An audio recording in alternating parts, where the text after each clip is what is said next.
마태복음 28장 11절부터 20절까지입니다. 여자들이 갈제 파수꾼 중 몇이 성에 들어가 모든 된 일을 대제사장들에게 고하니 그들이 장로들과 함께 모여 의논하고 군병들에게 돈을 많이 주며 가로되 너희는 말하기를 그의 제자들이 밤에 와서 우리가 잘 때에 그를 도둑질하여 갔다 하라. 만일 이 말이 총독에게 들리면 우리가 권하여 너희로 근심되지 않게 하리라 하니 군병들이 돈을 받고 가르친 대로 하였으니 이 말이 오늘날까지 유대인 가운데 두루 퍼지니라. 11 제자가 갈릴리에 가서 예수의 명하시던 산에 이르러 예수를 배웠고 경배하나 오히려 의심하는 자도 있더라. 예수께서 나와 일러 가라사대 하늘과 땅의 모든 권세를 내게 주셨으니 그러므로 너희는 가서 모든 족속으로 제자를 삼아 아버지와 아들과 성신의 이름 안으로 세례를 주고 내가 너희에게 분부한 모든 것을 가르쳐 지키게 하라. 볼지어다 내가 세상 끝날까지 너희와 항상 함께 있으리라 하시니라.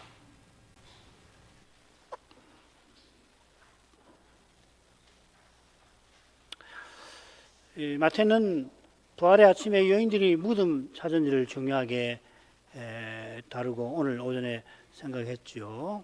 여인들이 천사의 말을 듣고 무덤을 떠나 제자들에게 달려간 대목까지 살폈는데 이어서 계속 본문을 생각하겠습니다. 거기에 주님께서 그들에게 나타나시는 대목입니다. 예수께서 저희를 만나 가로사대 평안하뇨 하시거늘 여자들이 나아가 그 발을 붙잡고 경배하니 이에 예수께서 가라사대 무서워 말라 가서 내 형제들에게 갈릴리로 가라 하라 거기서 나를 보리라 하시니라. 이 마태 사도가 여기서 보라 하고서 이 사건을 소개합니다. 28장에 이 보라 하는 표현이 무려 5번이나 나와요. 2번은 천사가 하는 말 안에 나오고 나머지는 마태가 사건을 기록하면서 이 보라 하고 강조하는 거죠. 예수님께서 천사는 주님께서 제자들보다 먼저 갈릴리 가실 일을 강조하느라고 보라 한 겁니다. 그만큼 누가는 주님께서 이 여인들을 만나 주신 여인들에게 나타나신 일을 중요히 기록합니다. 보라 이 표현 없더라도 주님께서 부활 후에 나타나신 이 얼마나 중요한지 우리가 능히 헤아립니다만은 보라 이렇게 표현한 것은 주님께서 천사가 전하는 것과 똑같은 일을 여인들에게 명하신 것과 붙어 있는 것 같습니다. 이 두 부분에 3번이나 나오는 거 아니에요. 주님께서 평안하뇨. 당시 사람들이 늘 하던 대로 여인들에게 문안하십니다. 그랬더니 놀랍게도 여인들이 나와 경배하였습니다. 나와 한 거 물론 주님과 이 여인들이 서 있는 곳에 거리가 있다 하는 뜻이 되겠습니다만은 아울러 여인들이 나와 경배하는 행위와 붙어서 중요한 의미를 담아냅니다. 산에서 내려오실 때 산상봉헌하시고 문둥병자가 나와 절했던 것처럼 이 여인들도 같은 심정으로 주님 앞에 절하는 겁니다. 문둥병자가 그때 원하시면 나를 깨끗게 하실 수 있나이다. 예수께서 하나님이심을 고백을 했는데 마찬가지로 여인들도 이제 부활하신 주님을 뵙고는 그와 같은 경배를 드리는 겁니다. 전에 풍랑이는 바다를 잠잠케 하셨을 때 제자들이 경배하며 하나님의 아들이시라고 고백을 했고 곧 갈릴리 산에서도 17절에 나오는 대로 그들이 주님을 뵙고 경배할 겁니다. 자, 이런 내용에 비추어서 주님이 하시는 내용을 보십시다. 주님께서 이번에는 두려워 말라 하십니다. 여인들이 거룩한 천사를 만날 때 두려워했던 그 광경을 떠오르게 합니다. 주님께서 막달라 마리아에게 나타나실 때는 정원지기와 같은 모습을 취하셨으니까 마리아가 두려워하고 그러지 않았잖아요. 그러니까 여인들에게는 혹 다른 모습을 취하셨을 수도 있습니다. 그러나 문둥병자를 고치실 때 그때는 사람으로 우리와 같은 사람으로 모습을 취하셨는데 그러셨을지라도 성신께서 천사의 말을 통해서 여인들들어 주님을 경배할 분으로 알게 하셨던 겁니다. 성신께서 여인들들어 주의 영광을 뵙게 하신 거죠. 경배가 다 마땅하신 주님께서 이어 천사와 같은 명령을 여인들에게 내리시는데 놀랍게도 천사들과 달리 제자들을 내 형제들이라고 부르십니다. 아마도 주님께서 막달라 마리아에게 먼저 나타나셨을 것 같은데 그때 그에게 내 아버지 곧 너희 아버지라 하셨죠. 너는 내 형제들에게 가서 이르되 내가 내 아버지 곧 너희 아버지, 내 하나님 곧 너희 하나님께로 올라간다 하라. 주님께서 성부를 내 하나님이라 부르신 것은 사람으로 그러니까 그리스도로서 부르신 거라 볼 수 있을 텐데 그렇다면은 내 아버지라고 부르셨으면은 성자로서 부르신 거겠죠. 그러하다면은 성부를 너희 아버지라고 하신 것은 제자들을 내 형제들이라고 부르신 것과 아울러서 우리를 얼마나 높이시는 건가 이 모를 수가 없는 동시에 이게 대체 어떠한 건가 다 이해할 길이 없습니다. 주님께서 우리를 형제 삼으려고 사람 되셨습니다마는 우리를 형제로 삼으신 그 뜻은 성부와 성자의 관계에 방불하는 그런 관계를 하나님과 맺게 하시는 거기에 있다는 겁니다. 이런 고귀한 관계를 위하여서 예수님이 십자가에 못 박히신 것이고 아버지가 아들을 아끼지 않고 내어주신 것 아니겠습니까?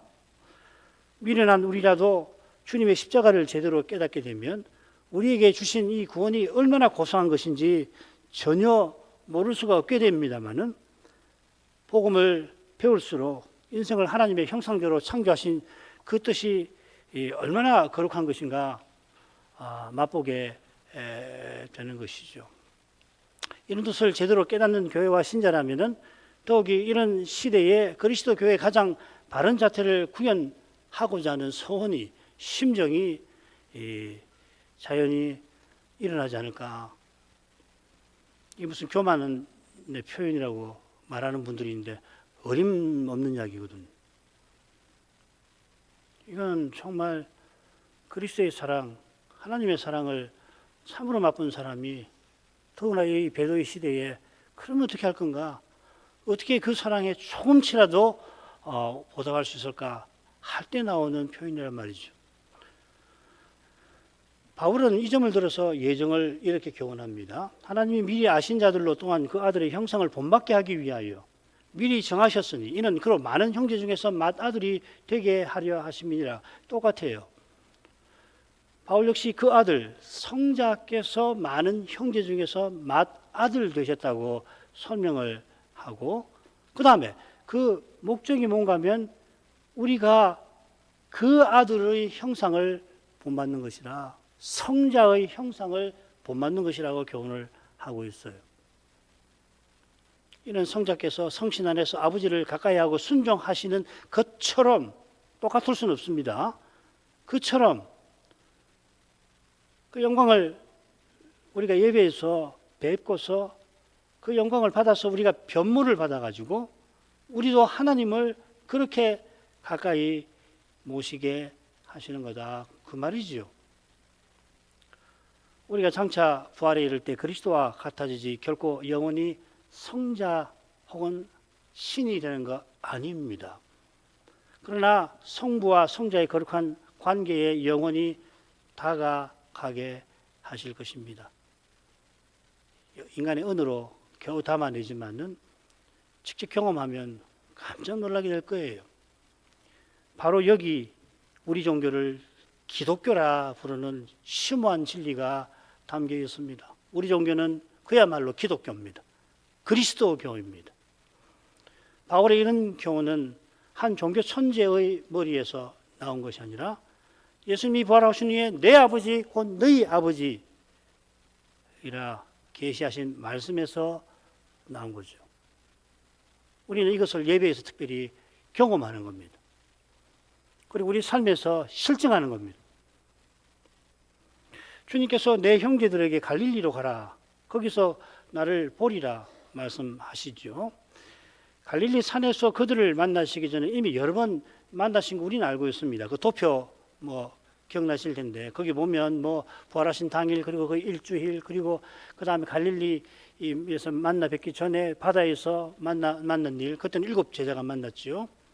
자, 이런 점에 비추어서 마지막 부분 보십시다. 사도들이 갈릴리에 가서 주님을 뵙는 일은 거기서 이들에게 세례 명령 베푸시는 것과 딱 붙어 있는 일이겠죠. 아울러 마태가 주님의 그 사역 그 처음에 이 갈릴리의 중요성을 밝힌 것과도 관계가 될 겁니다. 갈릴리 사역이 누가나 마가에 다 기록이 되어 있습니다만은 마태는 이 갈릴리 사역 초기에 이 예언을 언급을 하죠. 마태복음 4장 14절부터 16절 읽겠습니다. 이는 선지자 이사야로 하신 말씀을 이루려 하심이라 일렀으되 스불론 땅과 납달리 땅과 요단강 저편 해안길과 이방의 갈릴리여 흑암에 앉은 백성이 큰 빛을 보았고 사망의 땅과 그들의 앉은 자들에게 빛이 어떠다 하였느니라. 여기 주목할 표현이 이방의 갈릴리입니다. 이는 주님의 갈릴리 사역이 어떤 목표를 지니고 있는지를 암시하는 겁니다.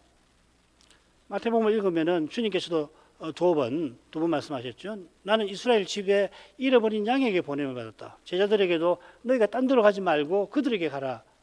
그래서 거기에 주력하십니다마는 왜 이렇게 하시는가? 왜 이스라엘 집에 잃어버린 양에게 가시는가 하면은 흑암에 앉은 온 세상을 구원하시기 위함이라는 겁니다. 주님께서 잠시 갈릴리도 떠나서 이방 땅에 가실 때 수로보니게 여인이 다윗의 자손이여 귀신 들린 내 딸을 고쳐달라 하실 때에 나는 이스라엘 집에 잃어버린 양의 외에는 다른 데로 보내심 받지 아니하였다 하시지만은 개들도 주인의 상에서 떨어진 부스러기를 먹나이다 하며 겸손히 구하는 이 이방인 여인의 딸을 고쳐 주십니다. 이게 아주 인상적인 사건이죠. 더구나 이 마태는 복음서의 모든 대목, 머릿말 1, 2장, 맺은말 26장에서 28장, 그리고 3장부터 이 25장까지를 본론으로 볼 수 있는데 그걸 5부분으로 나눌 수 있잖아요. 3장부터 7장, 8장부터 10장, 11장부터 13장, 대략 14장부터 그 다음에 18장, 그리고 19장부터 25장 5대목으로 나누는데요. 모든 대목에서 이방인 구원에 관한 말씀이 언급이 되어 있다는 겁니다. 이 도표 기억나실 겁니다. 마태 사도가 유대인들을 염두에 두고서 자기 복음서를 썼는데 얼른 주님의 사역이 유대인들에게 국한되는 것처럼 말하는 것 같아도 처음부터 이방인 구원을 교훈한 겁니다. 주님께서 부활 후에 갈릴리를 언급하신 것도 거기서 이방인 구원을 위한 명령을 내리시는 것과 붙어 있겠습니다. 그 다음 두 번째로 가죠. 이 여인들이 떠난 부분을 둘째 부분과 붙여서 생각해 보겠습니다. 여자들이 갈죄 파수꾼 중 몇이 성에 들어가 모든 된 일을 대주상에게 고하니 그들이 장로들과 함께 모여 의논하고 군병들에게 돈을 많이 주며 가로되 너희는 말하기를 그의 제자들이 밤에 와서 우리가 잘 때에 그를 도둑질하려 갔다 하라. 만일 이 말이 총독에게 들리면 우리가 권하여 너희로 근심되지 않게 하리라니 군병들이 돈을 받고 가르친 대로 하였으니 이 말이 오늘날 유대인 가운데 두루 퍼지니라. 마태는 여자들이 갈죄하고서 보라 하며 중요한 사건을 이어 소개합니다. 마태만 이 사건을 기록합니다. 더욱이 이 사건은 부활 단락 한가운데 배치되어 있습니다. 앞뒤로 부활하신 주님이 갈릴리에서 제자들을 만나시는 내용이 나옵니다. 이게 중요한 참조가 되겠죠. 여자들이 갈죄의 대제사장들이 맡은 직분을 심히 욕되게 합니다. 여자들이 가는 그 길은 주님께서 제자들을 사도답게 세우시는 길이지요. 그 길에 여인들은 순종하며 쓰임을 받고 있습니다. 그때 파수꾼 중 몇이 성에 들어갑니다. 이 파수꾼은 빌라도 군병입니다. 그들 중 몇이 대제사장을 찾습니다. 찾아간 이들이 무덤을 지킨 군병들의 책임자일 수 있고 아니면 직접 무덤을 지킨 특별히 예수님의 부활할 그 시점에 지킨 군병들일 겁니다. 그들이 그 모든 된 일을 대제사장에게 고하였습니다. 보고 내용은 지난 시간 살핀 거겠죠. 큰 지진이 났고 천사가 무덤들을 굴려내고 거기 앉아서 찾아온 여인들을 만난 걸 겁니다. 그들이 두려움에 질려 있었던 탓에 마태가 기록한 그 일을 얼마나 제대로 보고 했을는지 모르겠습니다만은 대제사장들의 말을 빌리면은 여인들에 관한 보고가 빠지지 않았을 것 같습니다. 대제사장들이라고 했으니까 그의 대제사장 가야바고 그의 장인인 안나스입니다. 안나스는 이미 대제사장직에 물러났지만 가야바를 앞세워서 그리고 이후로 자기 아들들을 앞세워서 공회에 특별히 사두개당에게 큰 영향을 미치고 있었습니다. 그들이 장로들과 의논하였습니다. 이 의논이라는 말이 마태복음에 3번 더 나오는데 2번은 예수님 죽이는 모의에 나오고요. 나머지 한 번은 다른 유다가 던진 그 돈을 처리하는 데 쓰입니다. 이들이 율법을 지킨다는 명분에 군병들을 차출하여서 자신의 안위와 안락을 추구한 것처럼 자기 세상을 견지하려고 악한 꾀를 내고 거기 로마 군인들을 이용하려 하는 겁니다. 많은 돈을 주면서 거짓말을 입에 넣어줍니다. 그의 제자들이 밤에 와서 우리가 잘 때에 그를 도둑질하였다 하여갔다. 이렇게 사람들에게 유포하라는 거죠. 금요일 오후에 그들이 빌라도를 찾아가서도 똑같은 우려를 표명했습니다. 제자들이 시신을 훔쳐서 거짓말로 백성을 미혹할 거라 했는데 실은 자기네가 거짓말을 군병들 들어 떠들도록 한 겁니다. 주님께서 그들의 아비를 마귀라 하시며 마귀를 거짓의 아비 거짓말장이라 하신 말씀이 떠오릅니다. 너희는 너희 아비 마귀에게서 났으니 너희 아비의 욕심을 너희도 행하고자 하느니라. 저는 처음부터 살인한 자요 진리가 그 속에 없으므로 진리에 서지 못하고 거짓을 말할 때마다 제 것으로 말하나니 이는 저가 거짓말장이요 거짓의 아비 되었음이니라. 이 거짓을 통한 미혹이 마귀의 가장 강력한 무기지요. 마귀가 지진이 일어난다고 나게 한다든지 병들게 한다든지 특수한 하나님의 허락 없이는 그럴 거면 안 하지 않습니까? 역사 처음부터 지금까지 마지막까지 마귀의 무기는 미혹입니다. 거짓말입니다. 참고로 계시록에 보면 하나님 나라 예루살렘에 들어가지 못하는 자들이 쭉 일과가 되는데 유독 거짓말하는 자 앞에는 모든이라는 형용사를 붙여요. 2번 나오는데 2번 다 그렇게 되어 있습니다. 참 흥미로운 점 아니에요? 다른 데서는 모든이 쓰이지 않고 딱 거짓말하는 자 앞에는 모든이란 말을 씁니다. 결국 그들의 아비가 자기 아들들인 공회들로 주님을 미혹하는 자, 거짓말로 속이는 자 부르게 하고 주님의 제자들이 거짓으로 백성을 미혹할 거라고 선동하게 한 겁니다. 그들의 선동이 거짓으로 드러나니까 그들은 다른 거짓을 내어서 백성을 미혹하려고 하는 겁니다. 진리에 서서 언약의 나라를 섬겨야 할 직분자들이 거짓을 꾸며서 언약의 나라를 허물고 있는 것이에요. 공회라면 메시아를 전하되 메시아의 부활을 전해야 마땅한 거 아닙니까마는 사도들이 부활을 전하는 그 일을 거짓으로 막으려 든 겁니다. 주님께서 곧이어 사도들에게 주신 사명을 가로막으려는 겁니다. 마태가 이 복음서를 유대인들에게 전하던 그때 공회는 과연 사도와 교회를 핍박하죠. 이것이 마태 사도가 공회의 거짓말을 한가운데 언급한 뜻에 분명 속할 겁니다. 당대 교회, 곧 사도교회가 당면한 현실을 비추는 그러한 말씀을 마태가 전하려 한 것입니다. 공회가 거짓을 군병들의 입에 넣어주면서 군병들의 마음을 안심시키는 말을 건넵니다. 그들이 시킨 대로 우리가 잘 때 시신을 탈취당했다 하면 빌라도 총독이 듣고는 경을 치지 않겠습니까? 이런 경우 어떤 벌을 받는지를 조사해 보니까 심지어 사형에 처해질 수도 있더라고요. 정한지는 모르겠습니다. 반드시 사형에 처하는 건 아니지만 시범적으로 이 경계를 소홀히 한 거니고 또 사안 자체가 중대하니까 이 사형에 처해질 수가 있겠습니다. 사형이 아니더라도 중형을 받게 되면 그 많은 돈 받아야 무슨 소용이 있겠습니까? 그들의 사정과 게다가 그들의 심리를 누구보다 잘 아는 이 정치꾼들 말이에요. 이 안나스 이 정치꾼이거든요. 총독에게 청탁해서 너희로 근심되지 않게 하리라 다짐합니다. 대제사장들이 얼마나 술수에 능한지 군병들이 돈 받고 가르친 대로 합니다. 여기 마태가 가르친 대로라는 말을 써요. 이 낱말을 지시한 대로 이렇게 번역한 영어 번역본이 여럿 있습니다. 그게 자연스러우니까. 그런데 사도가 지시한다는 낱말 쓸 수 있거든요. 이 가르친다는 낱말을 굳이 쓴 것은 마지막 부분에 이 낱말이 한 번 더 나오는 것과 무관치 않을 거예요. 마태는 선명하게 대조를 시키는 거란 말이죠. 주님께서 곧 내가 분부한 모든 것을 가르쳐 지키게 하려고 사도들에게 사명을 내리십니다.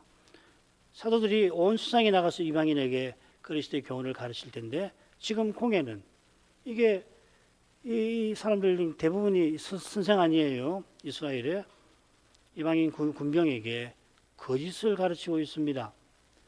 참고로 마태복음의 이 낱말이 28장 두 경우를 제외하고 12번 나오는데 한 번을 제외하고는 이 가르친다는 말을 주님의 가르침에 일관되게 쓰고 있습니다. 매우 의도적으로 하는 겁니다.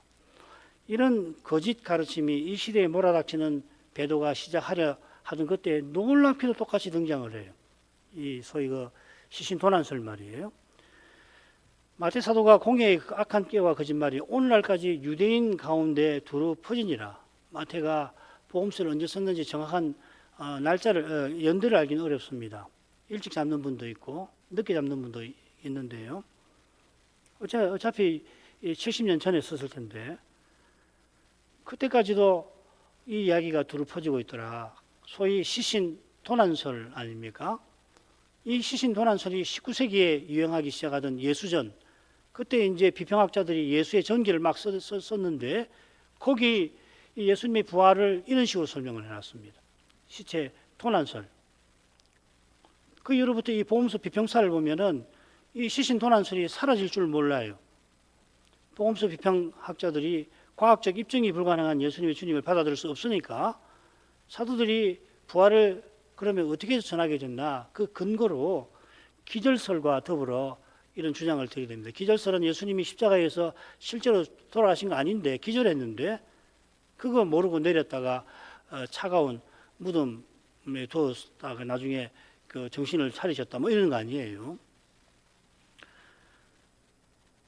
이 학자들은 이 말이 유대인 중에 두루 퍼졌다 하는 마태의 증언도 받아들일 수 없겠죠. 그래서 마태복음서를 사도가 쓴 게 아니라 그냥 이 마태 공동체의 작품이라고 어떤 공동체를 대표하는 편집자가 편집한 거라 뭐 이런저런 이야기를 합니다. 그러니까 뭐 주후 1세기 중반경에 사도가 썼다 이런 주장 안 받아들여요. 세상에. 게다가 사도와 선자가 쓴 성경책은 자기가 담임하는 교회에서만 읽도록 쓴 게 아닌데다가 게다가 사도나 선자는 이 교회 저 교회 옮겨다니면서 사역하시지 않습니까? 로마 시대의 교통망을 고려하면은 성경이 기록된 직후에 말씀을 사모하는 그 열의 때문에라도 신속하게 이 복사가 돼가지고서 널리 회람이 되었을 겁니다. 로마의 교통망이 너무도 발달돼가지고 저기 터키에서 사도나 선자 글을 썼으면은 그게 저기 딴 데로 가는데 팔레스타인으로 가는데 얼마 걸리지가 않아요. 오늘 시간이 많지 않아서 이만큼 하십시다. 그 비슷한 일이 종교개혁 후에 비슷한 현상이 있었죠. 그처럼 성경보다 사본의 신뢰성이 비교할 필요조차 없이 신뢰성이 떨어지는 고대 문헌들 말이에요. 예를 들면은 그 일리아드 오디세이 호메로스가 쓴 가장 유명한 고대 문헌이 있지 않습니까? 그거하고 성경의 사본의 신뢰성을 비교해 보면요, 이 비교할 수가 없는 겁니다. 뭐가 비교할 만큼 돼야지 뭐 누가 더 신뢰성이 있나 견뎌볼 텐데요. 호메로스의 사본은 성경의 사본에 비하면은 사실은 이 비교할 필요가 없이 신뢰성이 확 떨어지는 거예요.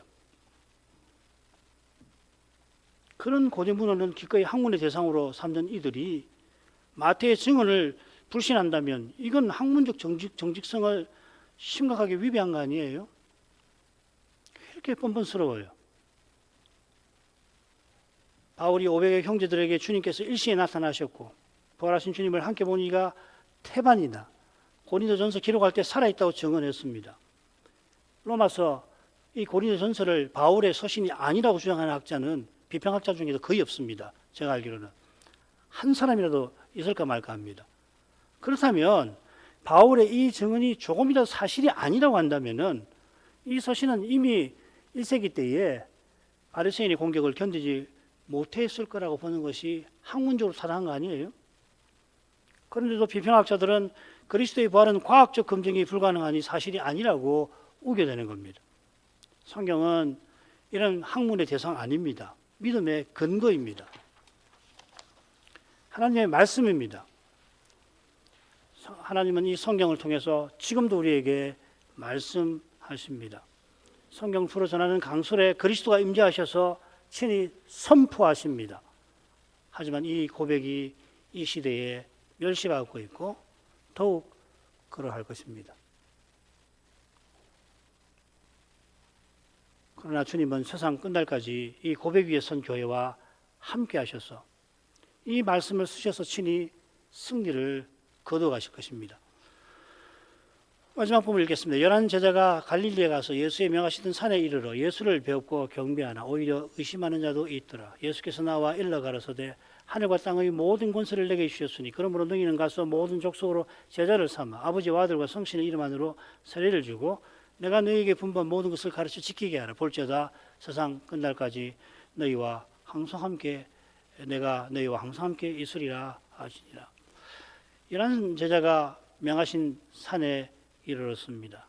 예수의 명하시던 이라는 표현을 산만 아니라 갈릴리에 붙여 읽는 것이 더 어울립니다. 사실은 명하시던 산이라고 했는데 사실은 명하시던 갈릴리 산 이렇게 주님과 천사가 여인들에게 하신 말씀에 산이 언급되어 있지 않죠. 갈릴리 사역 보면 산이 몇 군데 언급되어 있긴 합니다만 어느 산인지 이 산이 그 산인지 단정하기 힘듭니다. 다만 산에서 사명 내리신 뜻은 헤아릴 만합니다.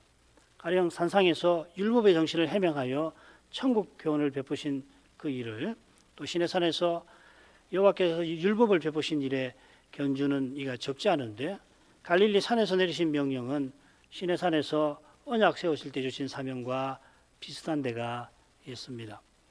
비슷하죠. 실은 이 제사장나라와 거룩한 백성의 사명하고 사실은 이 세례명령 같은 거 아니에요. 이 사명을 베푸신 끝에 너희와 항상 함께 있으리라 하신 이 약속은 주님께서 임마누엘이라 불리실 예언과 붙어 있는 거죠. 마태복음 1장 23절에 이 성호가 하나님의 언약의 본질을 담습니다. 주님이 새 언약을 영원히 이루시려고 지금 갈릴리 어느 산에서 제자들을 만나십니다. 제자들이 배웠고 경배합니다.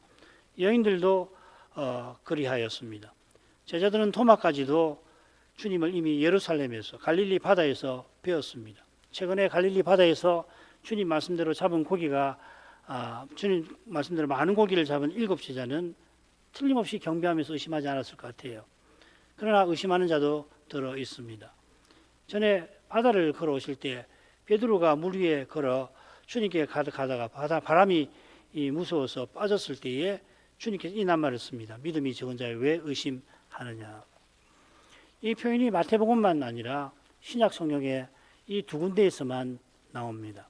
제자들이 주님의 부활을 의심한다고 반대가 굳이 밝히면서 주님의 승천과 오순절을 염두에 뒀을 가능성이 높습니다. 승천과 오순절을 내다보시고 아직 의심하는 제자들에게도 사명을 내리시는 겁니다.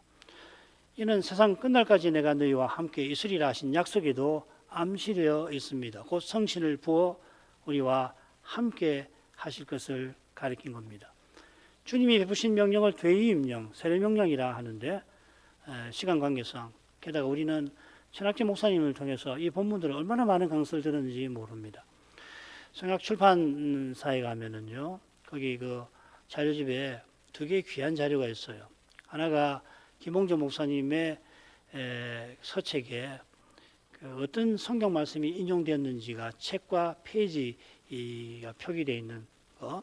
천학재 목사님도 나온 서책에 어떤 성경이 무슨 책 몇 페이지에 인용이 되는가를 표시한 자료가 있는데 그걸 꼭 다운하셔가지고 성경 보다가 잘 이해 안 되고 이 본문이 이 책 여기에 있구나 찾아서 읽으시면은 말씀을 이해하는 데 큰 도움이 될 겁니다. 굉장히 귀한 자료입니다. 그거는 쉽게 구할 수 있는 자료도 아니고요. 자, 요점만 말씀드리죠. 첫째, 주님은 모든 권세 받으신 터 위에서 명령하십니다. 이 권세는 그리스도로 받은 권세입니다. 이 권세로 이제 교회에 내리시는 사명을 주님이 이루도록 하실 겁니다. 권세 받으신 주님은 내 교회를 세우리라, 음부의 권세 이기지 못하는 내 교회를 세우리라 하셨는데 이 권세로 교회를 세우십니다. 교회가 서는 것은 실로 놀라운 일입니다.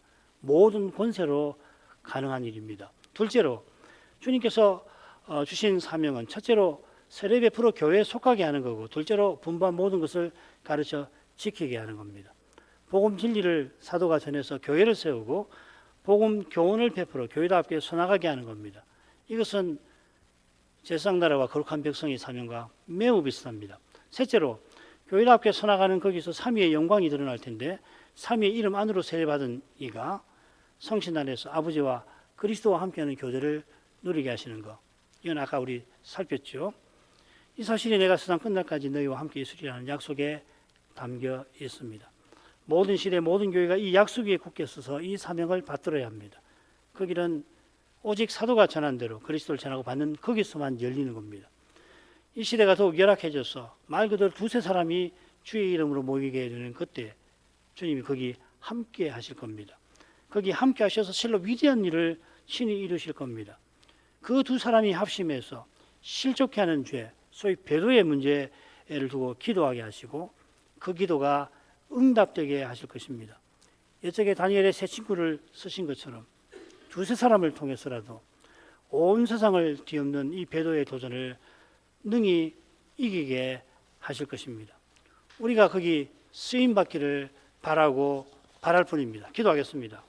거룩하신 아버지, 부활하신 그리스도께서 여인들에게 나타나셔서 거듭 거룩한 일을 맡기신 데에서 우리 하나님께서 행하시는 구원이 얼마나 거룩한지 다시금 생각하게 됩니다. 그 거룩하심이 심지어 대제사장들이 그리스도의 부활을 거짓으로 은폐하고 백성을 온 세상까지라도 미혹하려 한 데서도 드러납니다. 손바닥으로 하늘을 가리려는 듯이 그들이 거짓으로 하나님이 행하신 가장 거룩한 일을 감추려 했지만 그들의 그 거짓이 숨기지 않고 다 드러나도록 하셨습니다. 이 시대의 비평학자들이 실로 놀랍게도 충격적 일이만큼 대제사장과 똑같은 거짓을 만들어서 그리스도의 부활을 부정하려 든 데서 이런 일이 일어나는 배후에 악한 자와 마귀의 미혹이 있다는 것을 모를 수가 없습니다.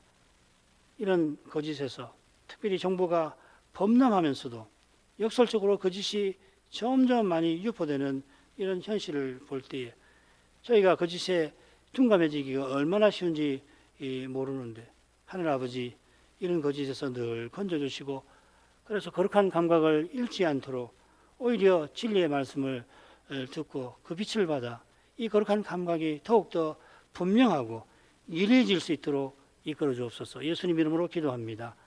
아멘.